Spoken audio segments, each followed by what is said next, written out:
Hello everyone, welcome to efforts. आज का हमारा टॉपिक है प्रेपोजिशंस। और इससे पहले के वीडियोस में हम पार्ट्स ऑफ स्पीच वाली सीरीज़ के 5 टॉपिक्स कवर कर चुके हैं। Noun, pronoun, adjective, verb, adverbs. इन सब की लिंक आपको डिस्क्रिप्शन बॉक्स में मिल जाएगी। तो बिना टाइम वेस्ट किए चलिए 6 टॉपिक स्टार्ट करते हैं।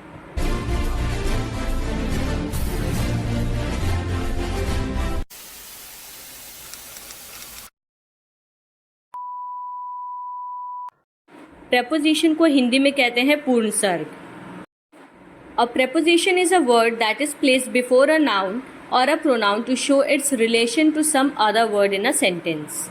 तो preposition उन शब्दों को कहते हैं जो किसी नाउन या प्रोनाउन के आगे लगकर उनका रिलेशन सेंटेंस के बाकी किसी वर्ड से बताते हों। यानी कोई नाउन या प्रोनाउन उस सेंटेंस में आए किसी दूसरे नाउन से, प्रोनाउन से, वर्ब, एडवर्ब, एडजेक्टिव से किस तरह से रिलेटेड है। जैसे कि एग्जाम्पल देखिए, there is a bridge over the river. इसमें हमारा एक नाउन है ब्रिज और दूसरा नाउन है द रिवर। तो ब्रिज और रिवर आपस में कैसे रिलेटेड है, इस रिलेशन को बता रहा है कौन सा वर्ड, ओवर। तो ओवर क्या है, प्रेपोजिशन। नदी पर एक पुल है, तो नदी और जो पुल है उसमें क्या रिलेशन है कि जो पुल है वो नदी के ऊपर है, पर। तो जो वर्ड है पर या ओवर, ये क्या है, प्रेपोजिशन है।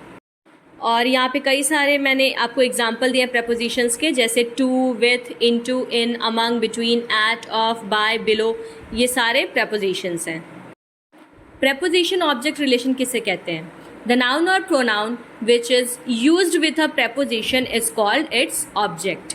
तो प्रेपोजिशन के साथ जो भी नाउन या प्रोनाउन यूज़ हुआ है, यानी प्रेपोजिशन के बाद में जो भी नाउन प्रोनाउन यूज़ हुआ है, उसको हम प्रेपोजिशन का ऑब्जेक्ट कहते हैं। तो there can be more than one objects of a preposition. तो प्रेपोजिशन के बाद एक या एक से ज़्यादा नाउन और प्रोनाउन भी यूज़ हो सकते हैं। जैसे इस एग्जाम्पल में देखिए, the road runs over hill and plain. तो यहाँ पे हिल भी नाउन है और प्लेन भी नाउन है। ओवर क्या है, वो प्रेपोजिशन है। तो हिल और प्लेन जो ओवर के बाद लगा, यानी प्रेपोजिशन के बाद आने वाला नाउन या प्रोनाउन जो होता है, उसे हम प्रेपोजिशन का ऑब्जेक्ट कहते हैं। Sometimes prepositions can be placed after its object. कई बार ऐसा भी होता है कि प्रेपोजिशन ऑब्जेक्ट के बाद भी लगता है। For example, what are you looking at. तो यहाँ पे जो प्रेपोजिशन है एट, वो कहाँ पे लगा है, एकदम लास्ट में लगा है। अब देखते हैं काइंड्स ऑफ प्रेपोजिशन। सबसे पहला है सिंपल प्रेपोजिशंस।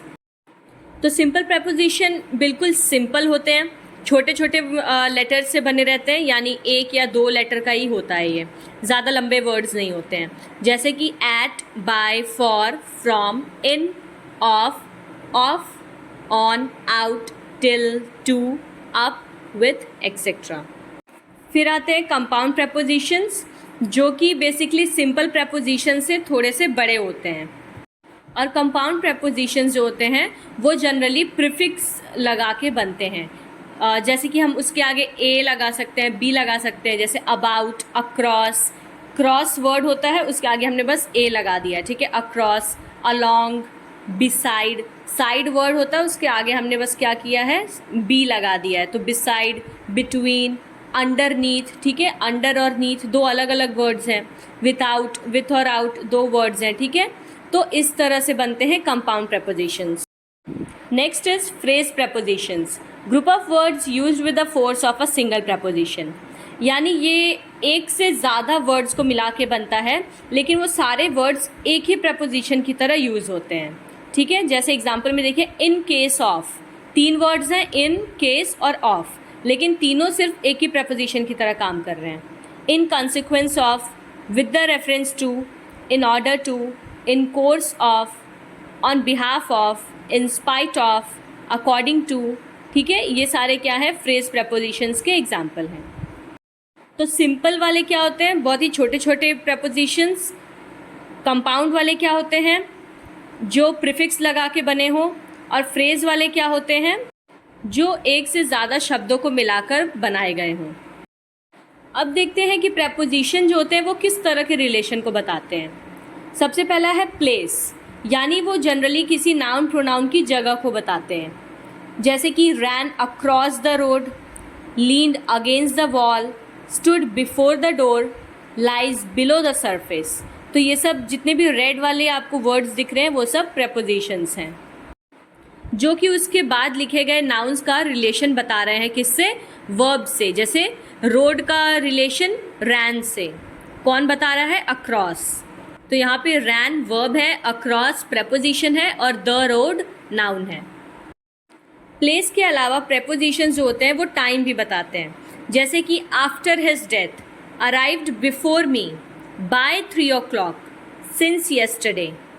ठीक है, तो ये सारे रेड वर्ड्स, ये सारे प्रेपोजिशंस हैं जो कि टाइम बता रहे हैं। अराइव्ड बिफोर टाइम, इसमें देखिए अराइव्ड वर्ब है, बिफोर प्रेपोजिशन है और मी क्या है, प्रोनाउन है। तो ये जो मी प्रोनाउन है उसका रिलेशन अराइव्ड वर्ब से बता रहा है, कौन सा वर्ड, बिफोर। और कैसा रिलेशन बता रहा है, टाइम का रिलेशन। ठीक है, टाइम के बाद है मैनर, यानी किस तरह से। जैसे कि फॉट विथ करेज, बहादुरी के साथ लड़ा। कैसे लड़ा, बहादुरी के साथ। तो बहादुरी का और लड़ने का रिलेशन बता रहा है, कौन सा वर्ड, विथ, यानी साथ।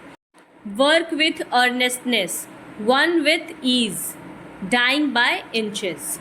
तो इन सब में ये रेड वाले वर्ड्स प्रेपोजिशंस हैं जो कि मैनर बता रहे हैं। प्रेपोजिशंस पोजेशन बताते हैं। पोजेशन मतलब अपनत्व, यानी कोई चीज़ किसकी है या किससे रिलेटेड है। जैसे कि the temple of Lord Ram, ठीक है, लॉर्ड राम का टेम्पल। तो का जो है वो पोजेशन बता रहा है और यहाँ पे ऑफ क्या है, प्रेपोजिशन है।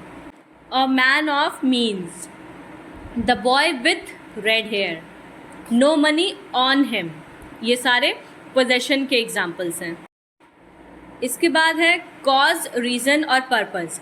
प्रेपोजिशन जनरली किसी चीज़ का कारण बताने के लिए भी इस्तेमाल होते हैं। जैसे कि डाइड ऑफ फीवर, यानी कि फीवर से मरा या मरी। तो ऑफ यहाँ पे प्रेपोजिशन है। डिड इट फॉर गुड, अच्छे के लिए किया। तो जो के लिए है यानी फॉर, वो यहाँ पे प्रेपोजिशन है जो कि कारण बता रहा है, reason. शिवर्स with fever, died from fatigue. ठीक है, ये सारे क्या हैं, ये सब कॉजेस बता रहे हैं या रीजंस बता रहे हैं। So that's it for today. अब हम मिलते हैं अपने अगले टॉपिक के साथ, that is conjunction. Till then, thank you and take care.